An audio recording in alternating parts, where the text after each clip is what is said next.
L'Italia è una repubblica democratica e la sovranità appartiene al popolo. Sai cosa significa? Che anche tu sei sovrano. Infatti, il popolo è chiamato ad esercitare questo potere riconosciuto dalla Costituzione. Come?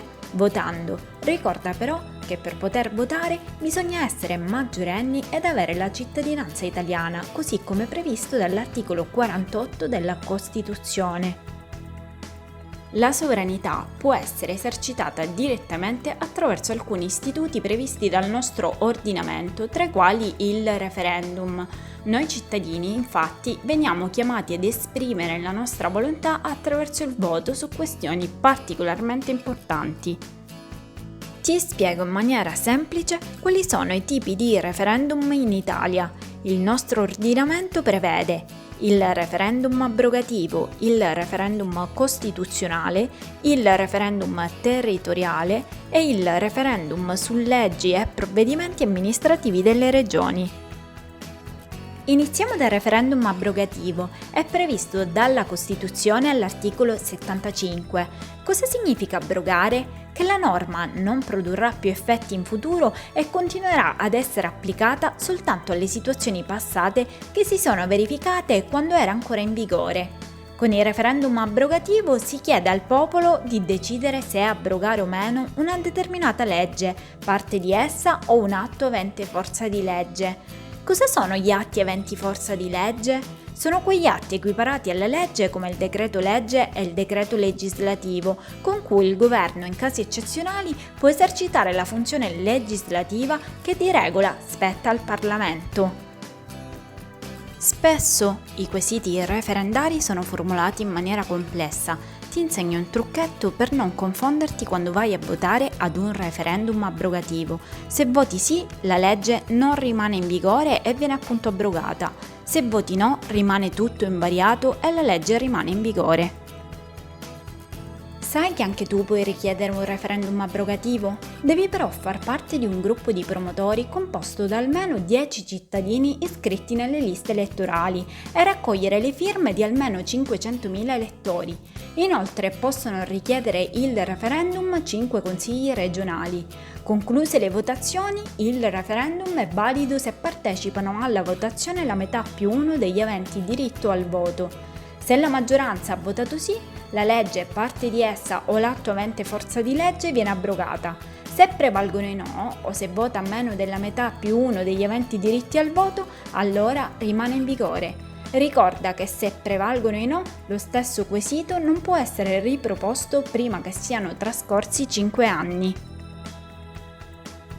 Passiamo adesso al referendum costituzionale, disciplinato dall'articolo 138 della Costituzione.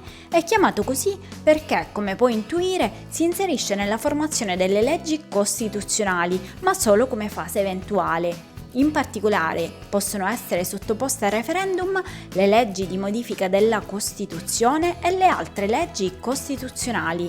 Non mi dilungherò sul procedimento di formazione di queste leggi perché è molto articolato, ma se sei interessato e vorresti un video sull'argomento, scrivilo nei commenti. Anche in questo caso, il referendum può essere richiesto da 500.000 elettori o da 5 consigli regionali, ma a differenza del referendum abrogativo può essere richiesto anche da un quinto dei membri di ciascuna Camera. Al termine delle votazioni, il referendum è valido indipendentemente dal numero di persone che va a votare. Se l'esito è favorevole, la legge viene promulgata dal Presidente della Repubblica ed entrerà in vigore, altrimenti, se l'esito è contrario, la legge non sarà approvata. Il referendum territoriale è previsto dalla Costituzione all'articolo 132. Si tratta di un referendum consultivo in quanto i cittadini interessati sono chiamati a votare per esprimere un parere, ad esempio sulla creazione di nuove regioni o il distacco di province e comuni da una regione. Infine, il referendum su leggi e provvedimenti amministrativi delle regioni è previsto dalla Costituzione all'articolo 133. Può essere abrogativo o consultivo e può essere previsto e disciplinato dagli statuti regionali. Per votare occorre presentarsi nella propria sezione elettorale che si trova nel comune di residenza. Purtroppo non sono previsti modi di voto alternativi per chi per motivi di lavoro o di studio vive in Italia ma non si trova fisicamente nel comune di residenza. Questo comporta che in molti rinunciano a votare.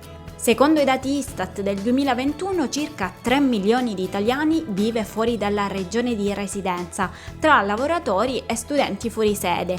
Pensa a quanti di loro, a causa dei costi elevati dei biglietti di trasporto, rinunciano a votare. Non sono per niente pochi. Se invece sei un cittadino italiano residente all'estero, basta iscriverti all'AIRE, Anagrafe degli Italiani Residenti All'estero. In questo modo puoi votare senza necessariamente recarti in Italia. Le schede elettorali infatti vengono distribuite o inviate agli elettori che le rispediscono per posta. Votare non è soltanto un diritto, è anche un dovere civico. Non è scontato essere chiamati ad esprimere un'opinione. Infatti, in molti paesi ancora oggi non funziona così. Il diritto di voto è una delle forme di libertà più importanti perché garantisce che la nostra voce sia ascoltata. Pensa che ogni volta in cui ti astieni dal voto, rinunci ai tuoi diritti e alla possibilità di avere voce in capitolo.